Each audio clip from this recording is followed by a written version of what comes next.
جو تکلیف ہے نا موت کی، بعض لوگوں کو شاید یہ اندازہ نہیں ہے کہ فلاں اچانک دنیا سے چلا گیا، ابھی تو بیٹھا تھا آنکھیں بند ہو گئیں.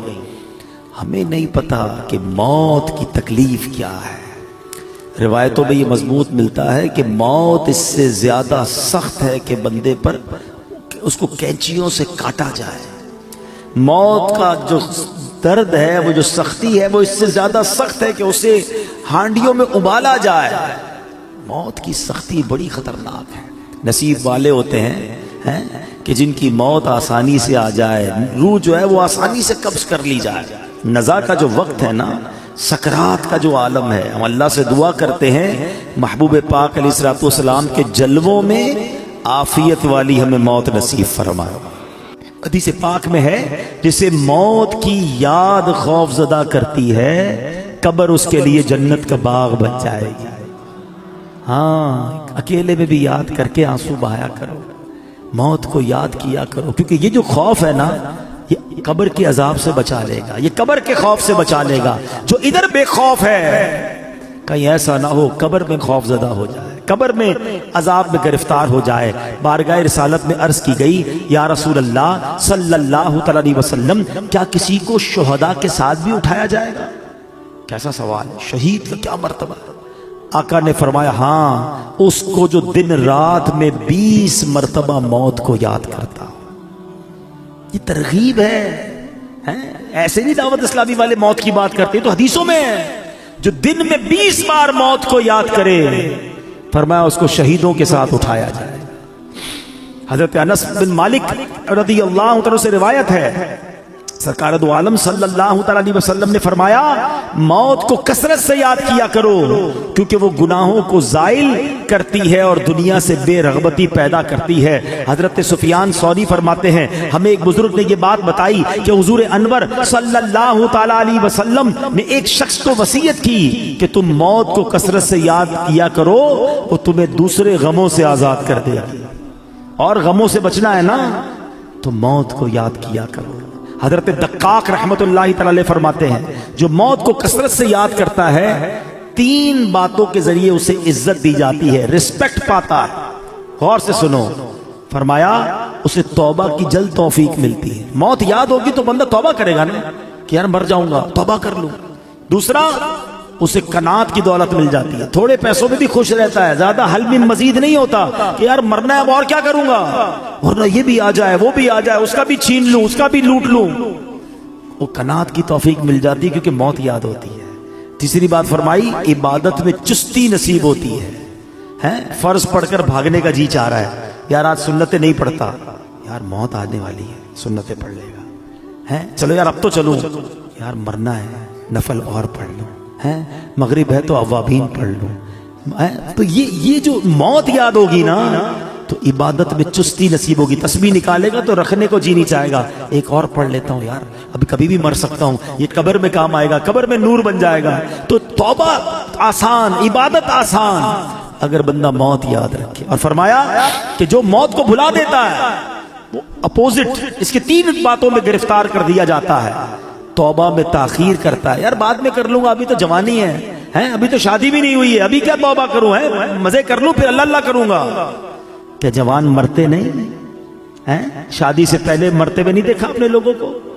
کبھی بھی جا سکتے ہیں.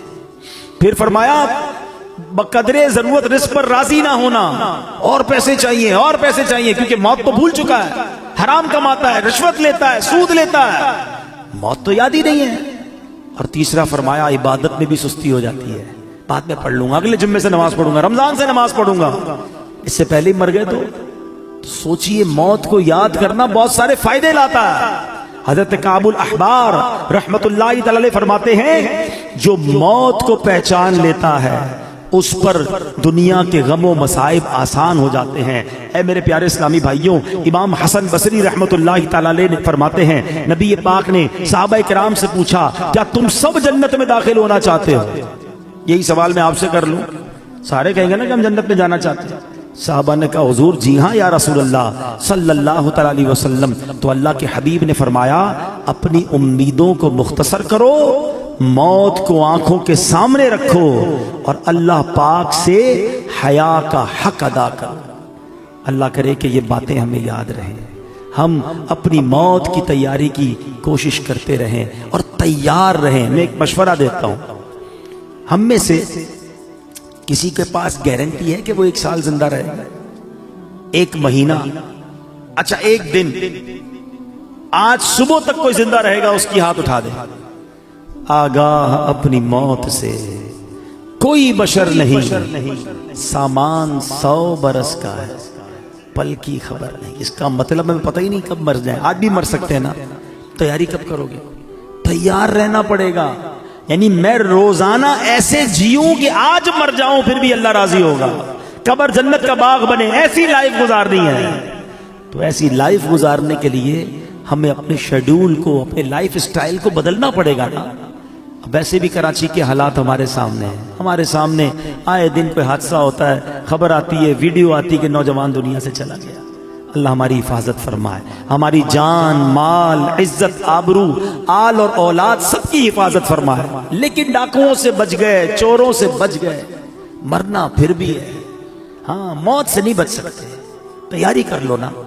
تو آؤ مل کر آخرت کی تیاری کرتے ہیں۔ یقین کریں، دعوت اسلامی سے بہت ساری وجوہات کی وجہ سے پیار ہے، مگر ایک پیار کی وجہ یہ بھی ہے کہ یار یہ کمال کا ماحول ہے، ہمیں پکڑ پکڑ کر آخرت کی یاد دلاتا ہے۔ ہم غافل ہو جاتے ہیں، کبھی رائٹ ہو جاتے ہیں، کبھی لیفٹ ہو جاتے ہیں، یہ پھر ہمیں ٹریک پہ لاتا ہے کہ کدھر جا رہے ہو۔ جنت کا راستہ تو یہ ہے، اللہ کی رضا کا راستہ یہ ہے، ایمان سلامت لے کر قبر میں جانے والا راستہ یہ۔ پکڑ لو اس ماحول کو، چھوڑا نہ کرو۔ یہ اسلائی پہ نظر آتے ہیں کچھ لوگ آگے پیچھے ہو جاتے ہیں، یا یہ پھر آئیں گے، پھر درس دیں گے، پھر مسجد میں لے جائیں گے۔ کدھر لے جا رہے ہیں تمہیں؟ تمہارے رب کے پاس لے جا رہے ہیں۔ اگر یہ کہتے ہیں مدنی قافلوں میں چلو، تو کیا قافلے میں جا کر آپ ہمارے امیر قافلوں کو 5-5 ہزار کا لفافہ دیتے ہو؟ اس کا کیا فائدہ ہے؟ وہ اس لیے بلاتا ہے کہ 3 دن آؤ، اللہ کے گھر میں رہ کے رب کو راضی کر لو، قبر کی تیاری کر لو، قبر روشن کر لو، ان کا شکریہ ادا کیا کرو، ان سے بھاگا نہ کرو۔ یہ تم سے محبت کرتے ہیں، یہ تمہیں بلاتے اس لیے ہیں کہ آؤ ہم مل کر اپنی آخرت روشن کر لیں۔ دنیا تو گزر ہی جانی ہے، 50، 60، 70 سال ختم ہونے والی۔ یار ہم میں سے کئیوں کے بال سفید ہو گئے، کتنا جیئیں گے یار؟ اب تو مرنے والے ہیں، پتہ نہیں کب دنیا سے چلے جائیں گے۔ تو ادھر کی تیاری کر لو، ادھر مار نہ پڑے، ادھر کچھ بھی نہیں کر سکیں گے اگر سانپ اور بچھو قبر میں آ گئے۔ ارے آج تو ایک کیڑا ادھر آ جائے ہماری چیخ نکل جاتی ہے، ابھی لائٹیں بند ہو جائے تو ہم گھبرانا شروع کر دیں گے۔ قبر بھی کیا ہوگا اگر اللہ ناراض ہو گیا؟ اب بس آج پکی توبہ، بس اب گناہ نہیں کرنے، ہمت کرو۔ ہاں مجھے سب پتا ہے، مجھے کسی کو بتانے کی ضرورت نہیں، اور آپ کو بھی کسی کو بتانے کی ضرورت نہیں، آپ کو سب پتا ہے کون جھوٹ بول رہا ہے، کون حرام دیکھ رہا ہے، کون حرام کما رہا ہے، کون ماں باپ کو ستا رہا ہے، کون معاذ اللہ اپنے دوستوں کے ساتھ بیٹھ کر نشہ کر رہا ہے، سب کو پتا ہے۔ ہمیں نہ بھی پتا ہو نا تو اللہ کو تو پتا ہے نا، کسی کو نہ بھی بتاؤ رب تو دیکھ رہا ہے نا۔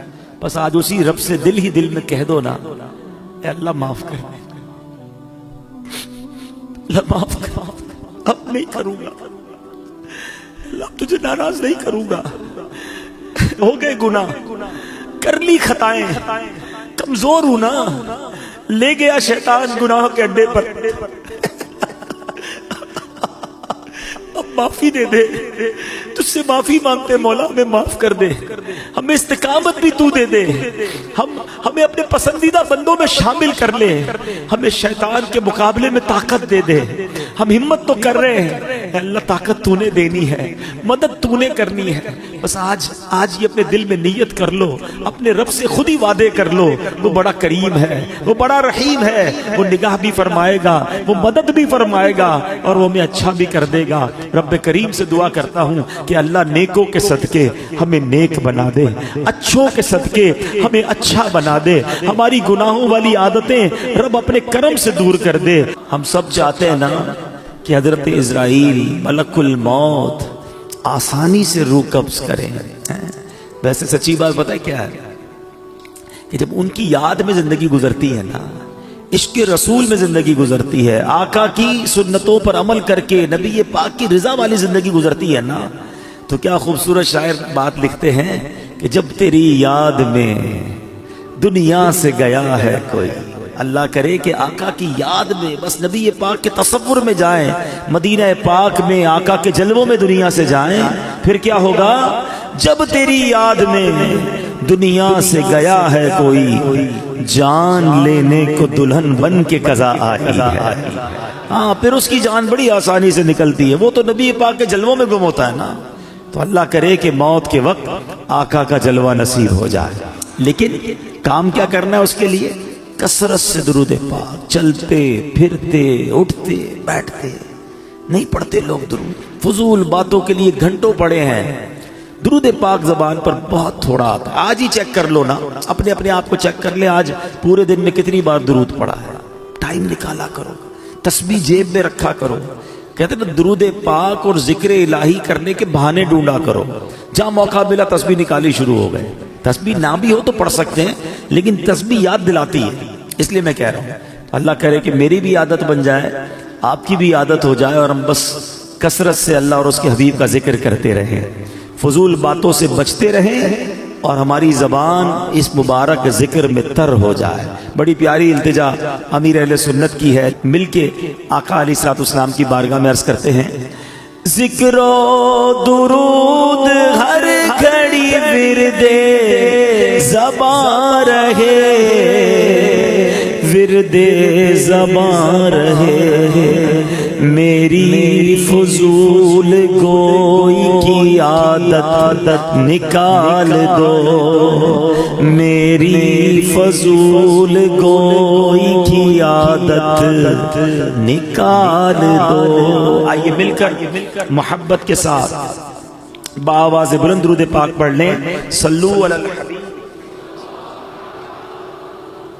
آج جس موضوع پر میں نے کچھ مدنی پھول پیش کرنے ہیں، یوں سمجھیے اس کا آغاز تو درود پاک کی اس فضیلت سے ہی ہو چکا کہ جو سکرات کا وقت ہے، جو موت کی سختیاں ہیں، کیا ہم اسے یاد رکھتے ہیں؟ یہ ایک ایسی حقیقت ہے کہ جسے ہم بھول جاتے ہیں، زندگی میں ایسے زندگی گزار رہے ہوتے ہیں کہ جیسے مرنا ہی نہیں ہے۔ تو آج اسی حقیقت پر کچھ مدنی پھول پیش کروں گا۔ اللہ کرے کہ فکر آخرت اور آخری جو سفر ہے اس کی تیاری کا ہمارا ذہن بن جائے۔ حجت الاسلام امام محمد بن محمد غزالی علیہ رحمت اللہ الوالی لکھتے ہیں، بنی اسرائیل میں ایک بڑا مغرور شخص تھا، ایک بند کمرے میں تھا۔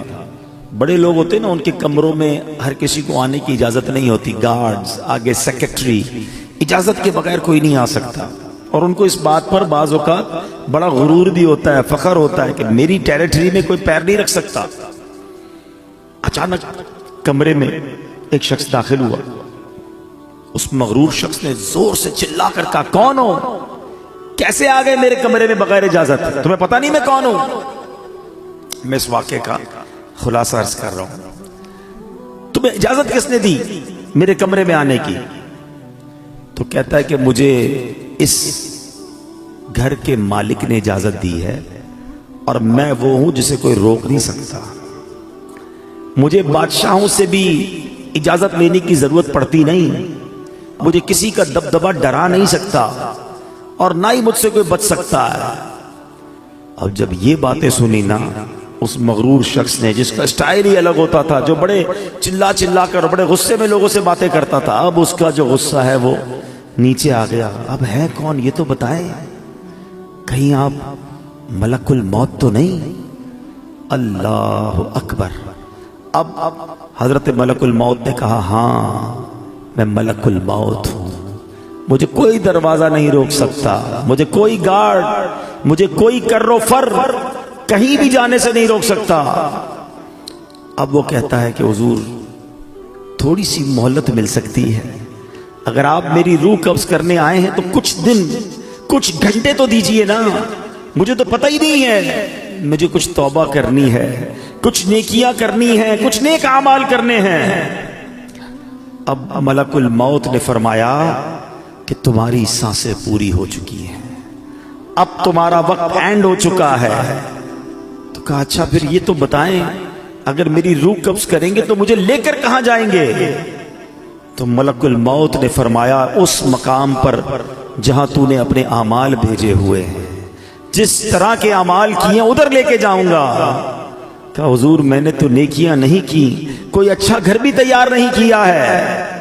ملک الموت نے فرمایا کہ پھر تمہیں بھڑکتی آگ کی طرف لے کر جائیں گے جو تیرا گوشت پوشت نوچ لے گی۔ یہ کہہ کر ملک الموت نے اس کی روح قبض کر لی، وہ مردہ ہو کر گر پڑا، گھر میں کوہرام مچ گیا، رونا دھونا مچ گیا۔ اس واقعے کے جو راوی ہیں حضرت یزید رکاشی رحمت اللہ تعالی فرماتے ہیں اگر ان سوگواروں کو اس کے برے انجام کا پتہ چل جاتا تو اس سے زیادہ رونا دھونا مچاتے۔ اب میرے پیارے اسلام میں سوچئے، یہ ہمارے ساتھ بھی تو ہونا ہے نا، کبھی دفتر میں بیٹھے ہوں گے، کبھی گھر میں لیٹے ہوں گے، پتہ نہیں کبھی کہاں ہوں گے، اور اچانک ملک الموت آ جائیں گے اور ہماری روح قبض کر لی جائے گی، کوئی چانس نہیں ملے گا۔ جس کو مرنا ہو کیا وہ ایسے جیتا ہے جیسے ہم جی رہے ہیں؟ وہ شاعر لکھتے ہیں نا، جب اس بزم سے اٹھ گئے دوست اکثر اور اٹھتے چلے جا رہے ہیں برابر۔ ذرا غور تو کیجئے نا، آپ کے رشتہ داروں میں سے کتنے لوگ چلے گئے، آپ کے پڑوسیوں میں سے کتنے لوگ چلے گئے، ارے آپ کی عمر کے دوستوں میں سے کتنے لوگ چلے گئے، بلکہ میں تو ان لوگوں کو بھی جانتا ہوں کہ جن کی عمر مجھ سے کم تھی، وہ بھی دنیا سے چلے گئے۔ دھڑا دھڑ لوگ جا رہے ہیں۔ جب اس مذہب سے اٹھ گئے دوست اکثر اور اٹھتے چلے جا رہے ہیں برابر، یہ ہر وقت پیش نظر جب ہے منظر، یہاں پر تیرا دل بہلتا ہے کیوں کر، جگہ جی لگانے کی دنیا نہیں ہے، یہ عبرت کی جا ہے تماشا نہیں۔ ہم کیوں نہیں سوچتے کہ ہمیں مرنا ہے؟ ہم کیوں نہیں سوچتے کہ ہمیں دنیا سے جانا ہے اور ادھر جانا ہے، اور ادھر کی ہم تیاری نہیں کرتے؟ حضرت عبداللہ ابن مسعود رضی اللہ تعالیٰ عنہ فرماتے ہیں السعید من وعد بغیرہ، یعنی سعادت مند وہ ہے جو دوسروں سے نصیحت حاصل کرے۔ ہمیں نصیحت حاصل کرنی چاہیے نا کہ یار فلاں کا انتقال ہو گیا، میری باری آنے والی ہے۔ کبھی جنازہ پڑھتے ہوئے، کبھی قبرستان میں مردے کو قبر میں اتارتے ہوئے، کبھی مسجد کا اعلان سنتے ہوئے کہ جناب فلاں کا رضائے الہی سے انتقال ہو گیا، ہم کیوں نہیں سوچتے میرا نام بھی اسی اسپیکر سے اعلان ہوگا کہ ان کا بھی رضائے الہی سے انتقال ہو گیا ہے۔ دوست احباب گھر والے کچھ دیر آنسو بہائیں گے، کچھ دیر یاد کریں گے، مگر پھر کہیں گے جلدی کرو، جنازے میں دیر نہیں کرنی چاہیے۔ پھر ہمارے گھر سے جنازہ اٹھے گا، وہ بھی نصیب والے ہوتے ہیں جن کا گھر سے جنازہ اٹھتا ہے۔ بعض اوقات تو ایسی جگہ موت آتی ہے کہ لوگوں کو کفن بھی نہیں ملتا، قبر بھی نہیں ملتی ہے۔ اللہ سے دعا کرتے ہیں کہ اللہ عافیت والی موت عطا فرما، کٹنے والی، پھٹنے والی، جلنے والی، ڈوبنے والی موت سے محفوظ فرما، عافیت والی ہو، کلمے والی ہو۔ اللہ کریم ہے نا، میرے رب سے تو مانگ سکتے ہیں نا، ہم اللہ سے مانگتے ہیں کہ مولا ہمیں زندگی بھی شان والی عطا فرما، موت بھی شان والی عطا فرما، ایمان والی عطا فرما، کلمے والی عطا فرما، عبرت والی موت نہ دینا مالک کہ مرنے کے بعد لوگ کہیں کہ دیکھو باتیں تو بڑی بڑی کرتا تھا، اس کی موت کیسی ہوئی ہے۔ اللہ ایسی موت سے ہم سب کو محفوظ فرمائے، برے خاتمے سے بچائے۔ خدایا برے خاتمے سے بچانا، خدا یا برے خاتمے سے بچانا، پڑھوں کلمہ جب نکلے دم یا الہی، پڑھوں کلمہ جب نکلے دم یا الہی۔ آج کل تو لوگ قبرستان میں جا کے ہنسی مذاق کر رہے ہوتے ہیں، قبرستان میں جا کر موبائل فون پہ کاروبار چل رہا ہوتا ہے، ادھر میت دفنائی جا رہی ہے، ادھر آپس میں دوست کل کی پلاننگ کر رہے ہوتے ہیں۔ قبرستان عبرت کی جگہ ہے، قبرستان میں ہنسنے والوں کا کیا حال ہوتا ہے، آؤ میں آپ کو ایک واقعہ سناتا ہوں۔ خواجہ خواجگان خواجہ غریب نواز، خواجہ معین الدین چشتی اجمیری، خواجہ غریب نواز نے ایک واقعہ سنایا کہ ایک مرتبہ میں اور شیخ اوحد کرمانی رحمت اللہ تعالی علیہ سفر پر تھے. ہماری ملاقات ایک بوڑھے میاں سے ہوئی. وہ بزرگ تھے اور یاد الہی میں انتہائی مشغول تھے. کہتے میں نے ایسا بندہ یاد الہی میں مشغول پہلے نہیں دیکھا تھا. میں نے ان سے سلام کیا, ہاتھ ملایا تو معلوم ہوا کہ ان کے ہاتھ پر تو گوشت ہی نہیں ہے, اتنا